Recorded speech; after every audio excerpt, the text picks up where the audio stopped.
Desde este momento en Radio Musicop, FM, Osorno y musicop.cl, Política y Cultura. Junto al abogado Patricio Vallejos, conoceremos a quienes realmente nos gobiernan y quienes quieren gobernar. Política y cultura, lo que todos queremos saber, lo que nadie se atreve a preguntar. Política y cultura, la política desde este momento en Musicop. Sean todos bienvenidos al lado A y B de la política y de la cultura.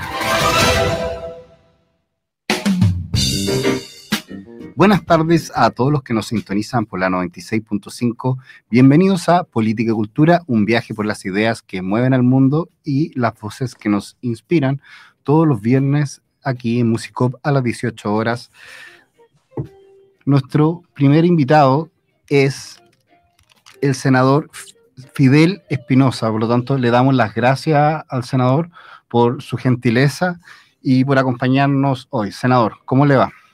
Muy bien, Patricio, un gusto de saludarte. Vengo llegando desde Osorno, justamente. Tuve una agenda desde muy temprano con la ministra de Obras Públicas que estuvo en la Universidad de Los Lagos, allá haciendo una cuenta pública participativa y descentralizada, y después una agenda llena de actividades en la provincia.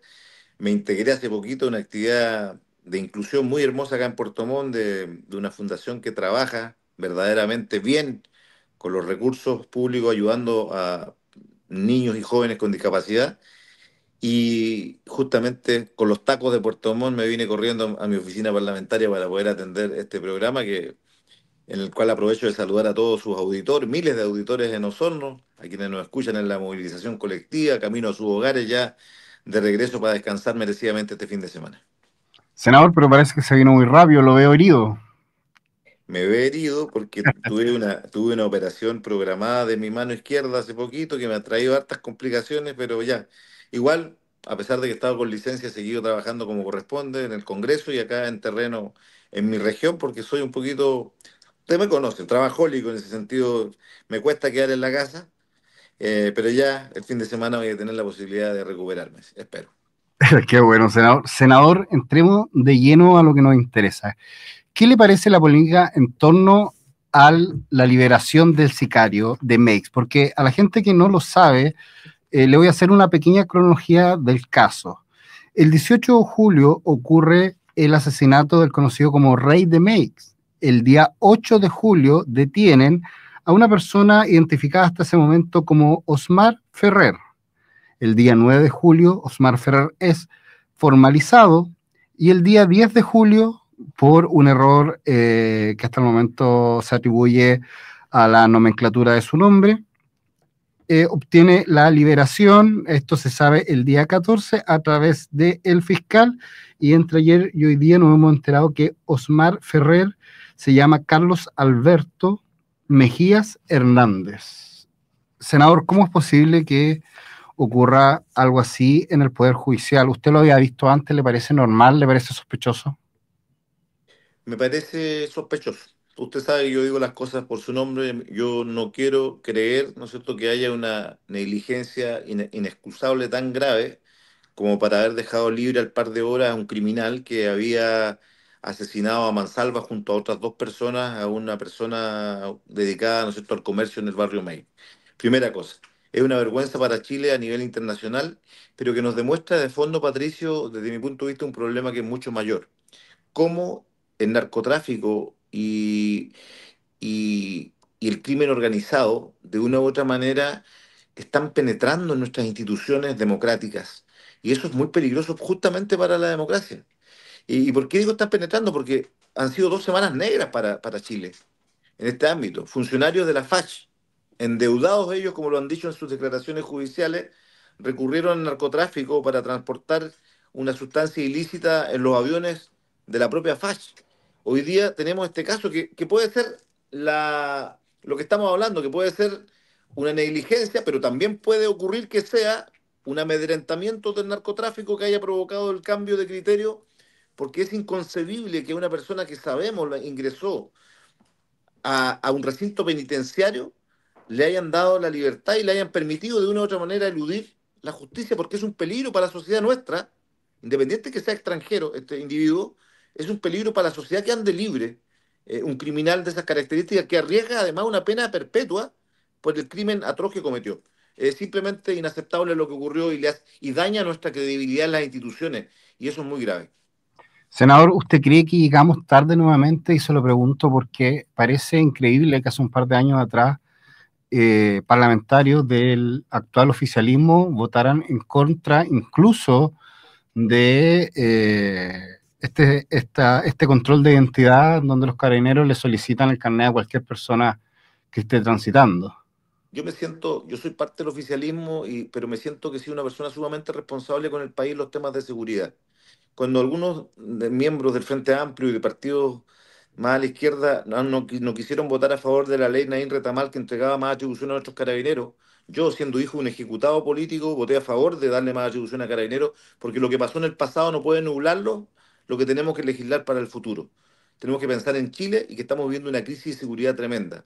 Mira, quiero contarte algo.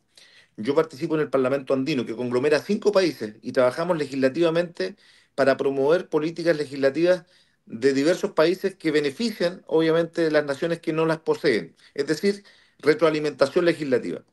Y resulta que Ecuador fue uno de los primeros países que comenzó a sentir estos temas de este tipo de crímenes, que partieron con los sicariatos, que partieron con personas enterradas, ¿no es cierto?, como ocurrió con el venezolano enterrado, ¿no es cierto?, no sé cuántos metros de profundidad, crímenes que antes no se veían en Ecuador. ¿Qué pasó? ¿Qué empezó a ocurrir? Que hubo políticos valientes en ese país que empezaron a combatir el narcotráfico y el crimen organizado. ¿Y qué comenzó a ocurrir? Comenzaron a asesinar políticos.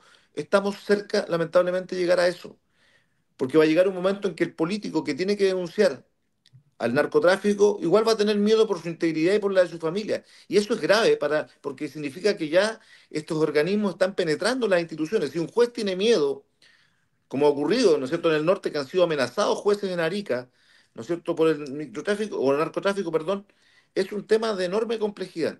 Por eso, la justicia tiene que ser implacable. Siempre nos echan la culpa a Patricio, tú eres abogado. Siempre se dice, oiga, pero es que legislativamente, ¿por qué no ponen penas más altas? Nosotros hemos puesto penas más altas. En los últimos 15 años, las penas de narcotráfico, de crimen organizado han aumentado considerablemente. Son los jueces las que tienen que aplicarlas, tú lo sabes. Es la fiscalía la que investiga, y son los jueces los que tienen que aplicar las leyes que hemos elevado en sus condenas. Entonces, Senador, por lo tanto, disculpe, ¿no habrá alguna forma de que, porque yo como abogado entiendo que una persona puede cometer decenas y decenas de delitos de baja penalidad, y esa persona estar incomodando, perjudicando y dañando a la sociedad continuamente sin ningún tipo de sanción realmente relevante? No sé si en el Senado se ha planteado la idea de que existe un agravante por cantidad de causa en la que la persona ha sido condenada, por ejemplo, después de 2, 3 causas, que la persona no esté dentro por menos de 20 años, porque con que se constituya, por ejemplo, un delito de reiteración. muchas veces, mira, tú sabes que ahí entramos en otro problema, en otro campo fértil de problemática, que es el tema de las cárceles. Chile tiene todas sus cárceles colapsadas.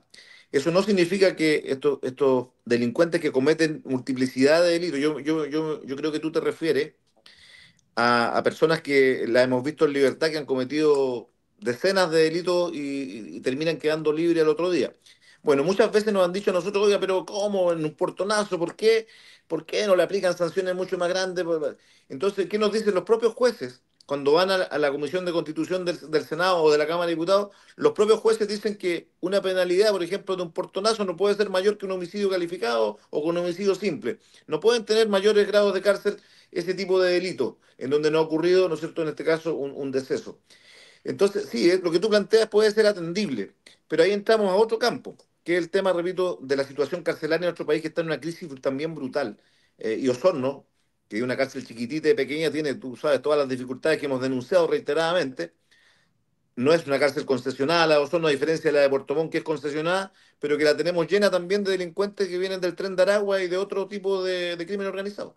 Senador, pero por ejemplo, un modelo como la ley de los 3, como el que le mencionaba yo, de la ley de los 3 delitos, que es un ejemplo que viene de California, en donde después de un tercer delito las penalidades aumentan drásticamente. Significa que esta persona ya no está capacitada para vivir en sociedad. Entonces, si 2, 3, 4 le va a dar lo mismo, quizás Yo entiendo que las cárceles estén hacinadas, pero yo creo que para la gente honesta es preferible que estén adentro que afuera, por muy hacinados que estén.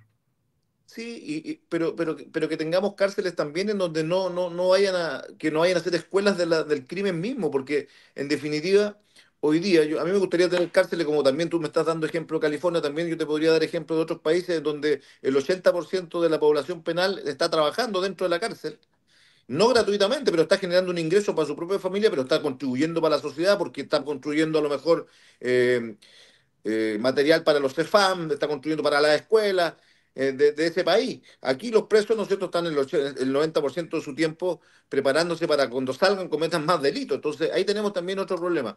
Lo que tú me planteas no lo considero algo desmesuradamente que no se pueda lograr. Déjame estudiarlo. A mí no me gusta ser un legislador populista que por quedar bien en la entrevista voy a decir, oye, eso hagámoslo. Yo voy a presentar un proyecto de ley como esta semana.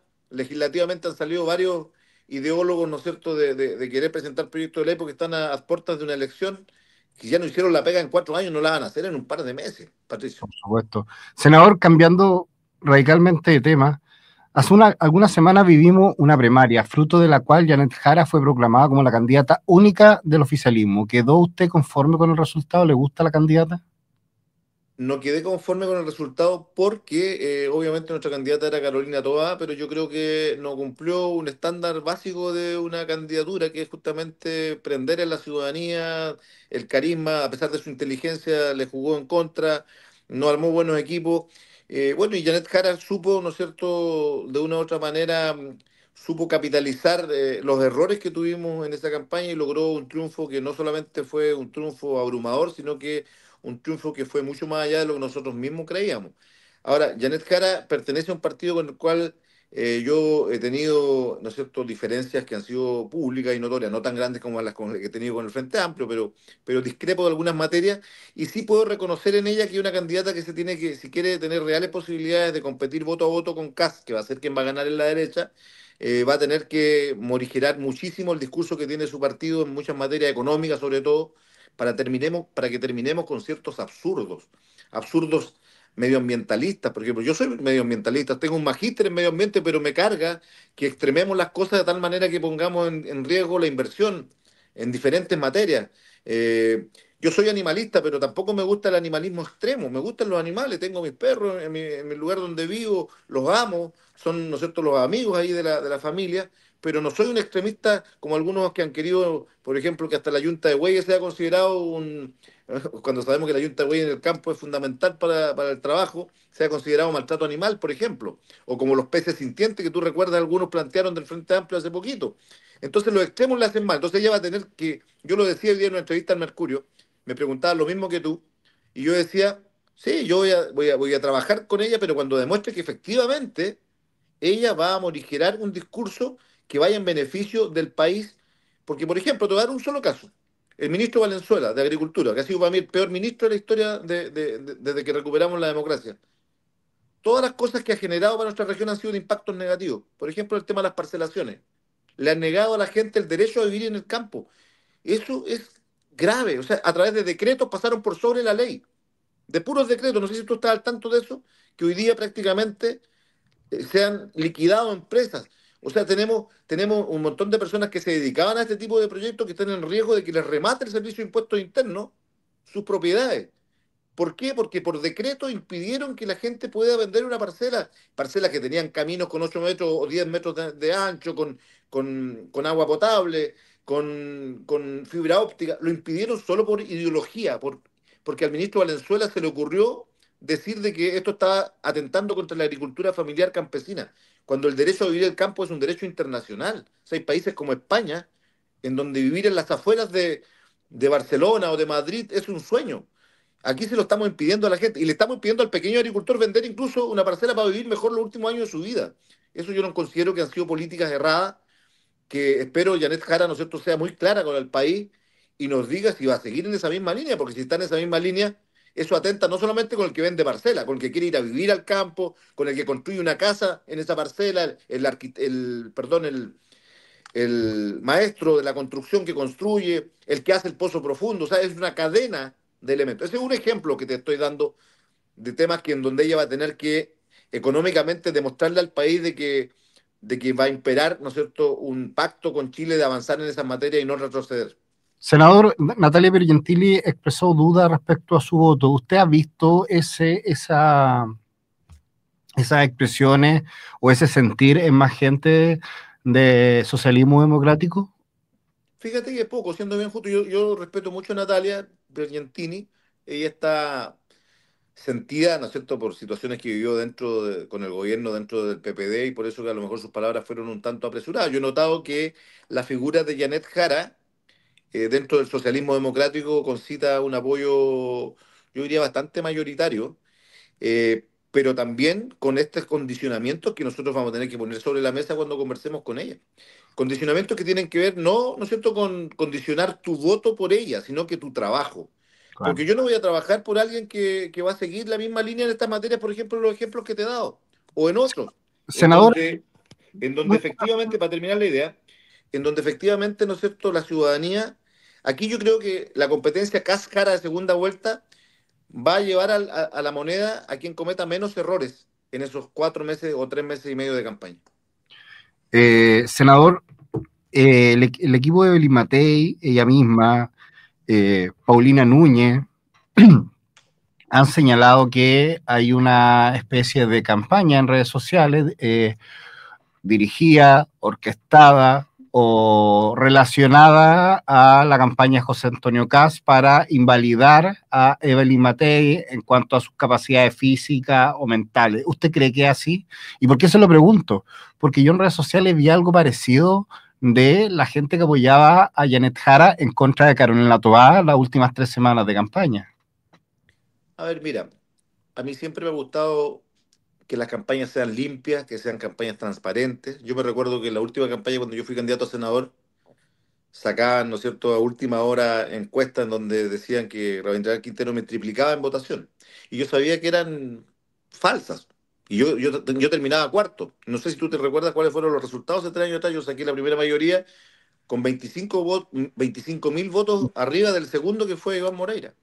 Entonces, las campañas sucias a mí no me gustan, pero yo creo que de verdad lo que le han hecho a Evelyn Matei por parte del comando de CAS ha sido algo brutal, como lo ha señalado la propia gente de la UDI y de Renovación Nacional.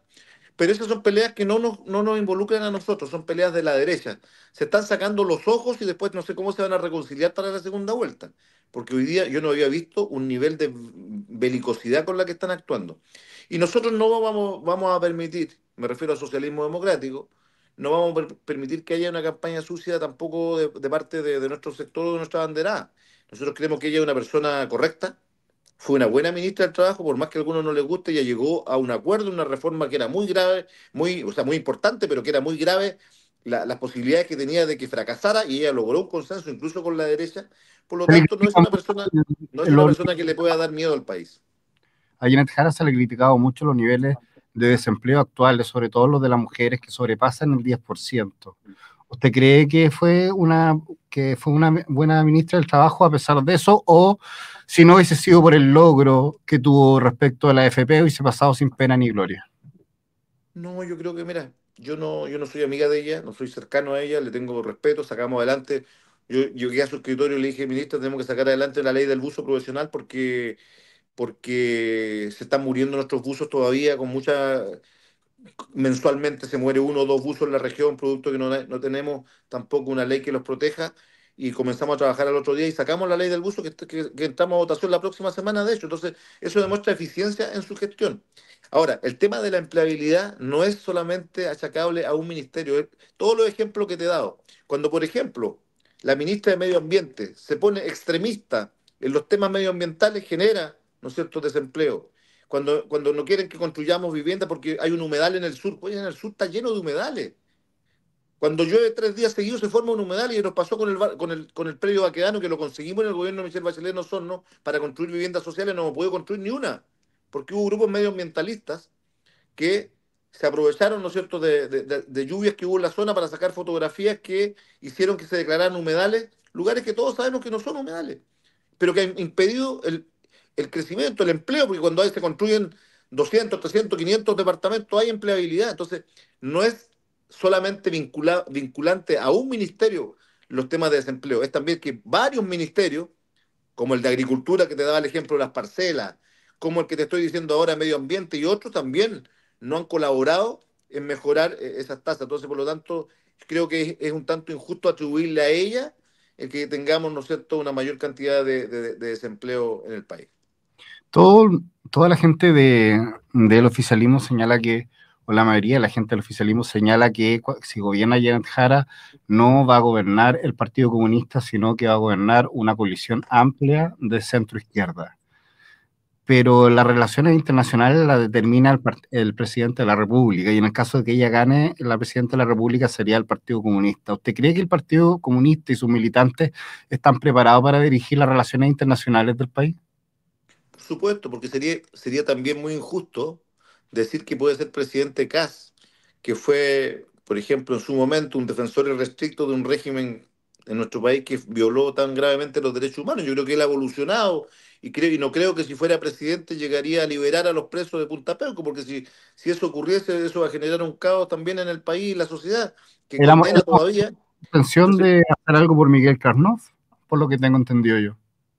bueno, no te entendí la pregunta, perdón, No, Patricio. yo digo que he escuchado que en las noticias que él tiene la intención de ayudar de alguna manera a Miguel Karnov. Pero eso sería brutal porque significaría que no puede gobernar Chile alguien que venga a reivindicar a personas que tienen condenas de más de 600 años de cárcel por los crímenes brutales que cometieron. Entonces, Claro. lo que te quiero explicar con eso, para que no me malentiendas, Patricio, lo que te quiero explicar que en el caso de Janet Jara, ella va a tener que no cometer primero los errores que cometió el Frente Amplio. El Frente Amplio ganó y creyó que los 5,5 millones de votos que sacó el presidente Boric le daban a ellos el derecho a hacer lo que quisieran con el país y se les demostró lo contrario. No tenían mayoría parlamentaria en el Senado y la perdieron ellos mismos.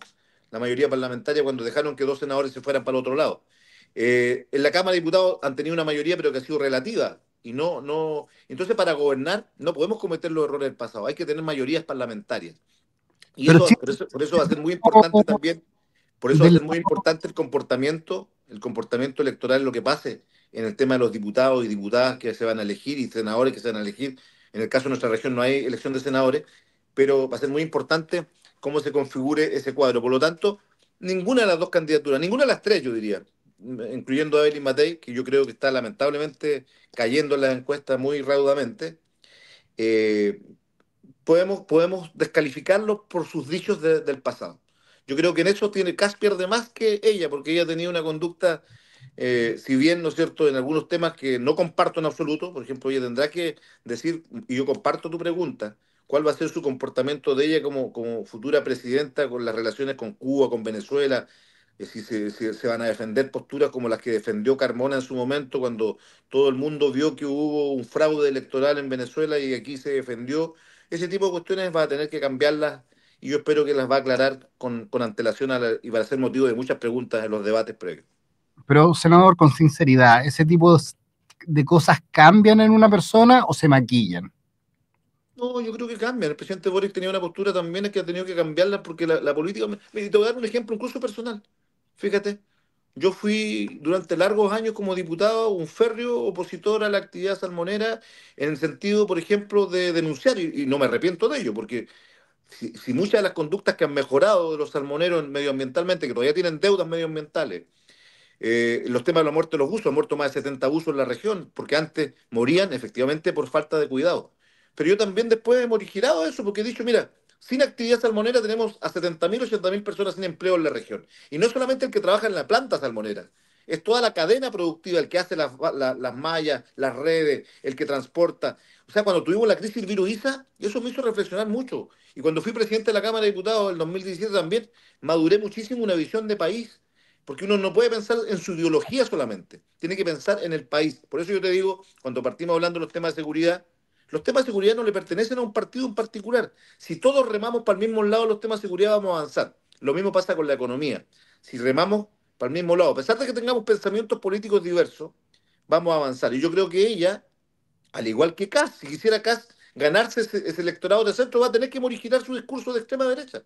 Porque si no, ese mundo de centro va a temer que una llegada de Kast va a significar convulsión social toda la semana. Y eso tampoco le conviene al comercio, a la economía ni a nadie. Entonces, ambos van a tener que hablarle a ese electorado de centro, no como maquillaje, sino que como una forma de demostrar de que si son presidentes, van a dejar de pensar en su ideología anterior, pensando en los intereses superiores del país.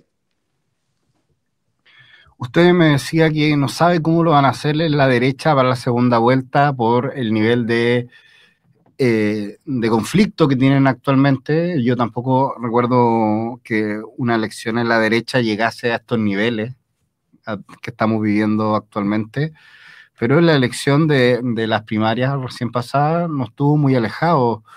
Usted dijo que Winter era un imbécil, un tarado, no recuerdo bien la palabra, y además señaló, o Bio recoge una cuña suya en donde dice que el Frente Amplio intentó matar al PS y al PPD y no le resultó. ¿Usted todavía mantiene eso? ¿Usted cree que el Frente Amplio trató de matar al padre, como se dice en filosofía? Totalmente. Los hijos de nuestros propios hombres concertacionistas de la nueva mayoría quisieron, ¿no es cierto?, eliminar y sustituir al Partido Socialista del PP, quienes se cierran los ojos por aquello, y la mejor muestra de ello fue cuando quisieron eliminar el Senado. ¿Y por qué quisieron eliminar el Senado?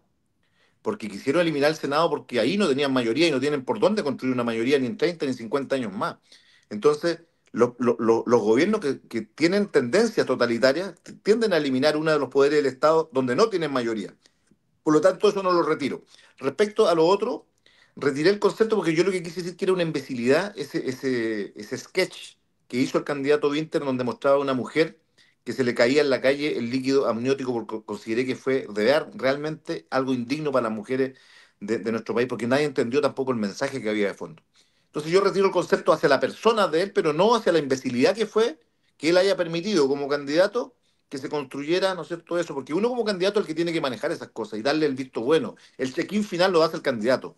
Si eso sale ya públicamente es porque el candidato lo aceptó. Y yo ahí considero, ¿no es cierto?, que él cometió no solamente esa imbecilidad, sino que cometió muchas otras que le terminaron costando una debacle al Frente Amplio, que cayó hasta en las zonas donde era más fuerte que en ninguna otra parte del país, como fue Viña del Mar y Valparaíso, donde también perdieron estrepitosamente. Senador, para finalizar, quería aclarar algo. Usted me dice que eh, los partidos o los movimientos políticos que tienden a eliminar un poder del Estado tienden al totalitarismo. ¿Usted ve totalitarismo en el Frente Amplio, en una parte del Frente Amplio? Yo creo que en una parte sí, el Frente Amplio, yo sería muy injusto meterlo a todo en un mismo saco. Es como decir, toda la FASH estaba penetrada por el narcotráfico porque hubo 6 tipos que permitieron meter droga al país en los Boeing de la FASH. Eso sería injusto para los miles de funcionarios de la aviación que se sacan la mugre todos los días. Es como decir cuando pillan a un carabinero en un acto ilícito, todos los carabineros, cuando son miles los que resguardan nuestra seguridad en las calles y en las zonas rurales. Entonces, por lo tanto, yo también quiero hacer una distinción ahí. Yo creo que el partido que tenía rasgos más totalitarios de la teoría de la sustitución era el que lideraba Giorgio Jackson, Revolución Democrática. Hoy día se han tenido que morigerar, porque la realidad pesó más sobre ellos y se dieron cuenta que por más que el presidente obtuvo votos, esos votos fueron circunstanciales y fueron votos hacia el presidente, pero no para darle un mandato a ellos para querer hacer lo que quisieran con el país, cuando querían, ¿no es cierto?, de una u otra forma, ellos mismos fueron los culpables de que hayamos perdido el proceso constituyente que se había ganado 80-20 por una nueva constitución, fueron los principales responsables cuando metieron temas que la ciudadanía no quería, entre ellos el aborto libre, que nos privó de 4 millones de votos el mundo evangélico y tantas otras materias que yo se las dije hasta el propio presidente en su momento. Así que yo creo que, mira, tampoco hay que condenarlos, porque llegaron jóvenes a gobernar, muy jóvenes, no escuchaban a nadie, se creían superiores morales, y yo creo que la propia elección de gobernar les ha demostrado que para gobernar hay que hacerlo con sapiencia, con responsabilidad y pensando, como te decía hace un rato, en los intereses superiores de Chile, más que de sus partidos políticos propiamente tal.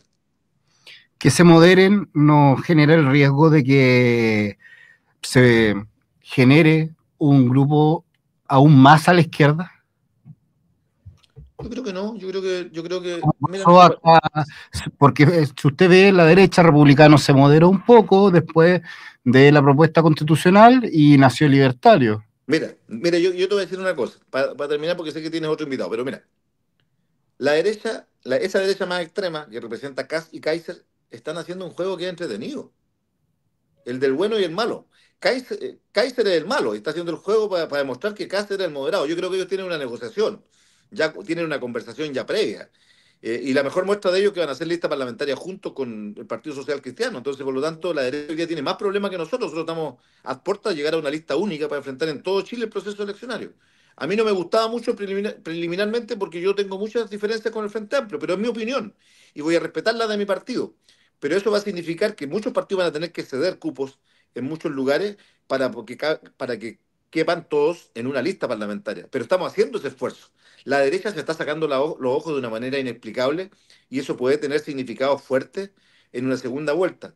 Porque si Matei es derrotada estrepitosamente por esta campaña sucia, escandalosa que le están haciendo, que yo lamento, porque además jugar con una enfermedad como el Alzheimer en una campaña política encuentro que es lo más sucio que se pueda concebir. Si eso ocurre, van a haber muchos heridos en el centro, de la centro derecha, que no van a estar dispuestas a darle el voto y van a ser capaces de votar hasta blanco, pero no van a ser capaces de darle el voto a Kast. Senador, la última pregunta. ¿Usted cree que Paulina Bodanovich le ha hecho daño al Partido Socialista, que le entregaron un partido, el partido ancla del gobierno, y ahora está entregando un partido que no arrastró a nadie a la primaria? Imagínense, con la poca posibilidad de unión entre socialismo y democrático, levanta una candidatura que debe ser la candidatura más vergonzosa que ha tenido la historia del Partido Socialista de manera a la presidencia, que duró 3-4 días. ¿Usted cree que Paulina Bodanovich la ha hecho bien como presidenta del Partido Socialista?